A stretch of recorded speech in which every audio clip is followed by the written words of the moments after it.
Hello, I lived for quite a while in the Tana River district in Kenya, and there were quite a lot of elephants. As you can see from this piece of newspaper, there were many elephants and they quite often disturbed the people, so sometimes we had to do something about it, and that meant also hunting and killing of the elephant. We had good friends with professional hunters there, and so on a certain day we were asked to accompany them on an elephant hunting. Here you see how we were tracking the elephants early in the morning and trying to find them and select them on their tusks and on their breed and male or female. With a professional hunter, we went in certain parts of the Tana River district and went there full equipped with cars and with trackers and tents and whatever you need to camp in the bush and to track the elephants, because that can take sometimes days before you find one. Well, I warn you, because those pictures are not all very pleasant to see, but here we just shot an elephant, a male, big male with tusk, and we are preparing now to remove the tusks. Well, and as you can see, this is kind of tough work, and you see here the people carrying axes and to hack the ivory out of the skull of the elephant. You have to do that careful, otherwise you damage the tusks. We were only looking for big elephants with heavy tusks, and the weight of the tusk depends also quite a lot of the nerve inside the tusk. If it is a big nerve, a big nerve in the tusk, it looks like a pear. If it is very big, then the tusk is weighing less than when the nerve is smaller. And you see here how they do carefully clean one of the tusks, and as you can see, we were with quite a lot of people. All our children were also present, and we have explained them what happened. It is always sad to kill such a big animal. If I had to do it again, I would never do it again. But at that time, and it's many years ago, I didn't feel it like I feel it now. And you can see here, after we just shot the elephant, it was killed in one shot. It didn't even notice that it was killed, so that is a quite easy thought. Although it's a big animal, you can't just shoot it anywhere. You have to shoot it right behind the ear or behind the shoulder blade, and if you aim right, then you kill the elephant in one shot.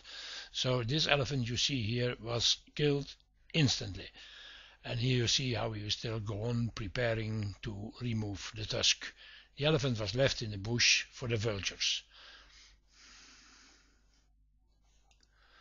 After a whole day trekking, we finally found the elephant, and you see here just a moment after we have shot the poor beast. And well, it is by that time you have a special sad feeling, although you killed what you were looking for, but it is not a very pleasant idea, especially not when you think over it and you see it so much later. Well, nowadays it is forbidden to hunt on elephants, especially when it is necessary to cull the population, because it's very important to keep the population under control. Elephants are big and they eat a lot, but they also destroy a lot, and they destroy the habitat for other animals and also for human beings when they are living close to human beings. So you have to take action. Once you go looking for an elephant, then you are looking for the elephant with the big tusk. So you can probably walk the whole day, and finally in the evening you find the elephant, and you find them with small tusks. So you just leave them roaming around. It was only meant to take out the big bulls if possible, if you could find them. Well, we lived and worked in the Tana River district on a cotton irrigation project, so we were there with our whole family. And during the elephant hunting, we also took the children and the family of the professional hunter.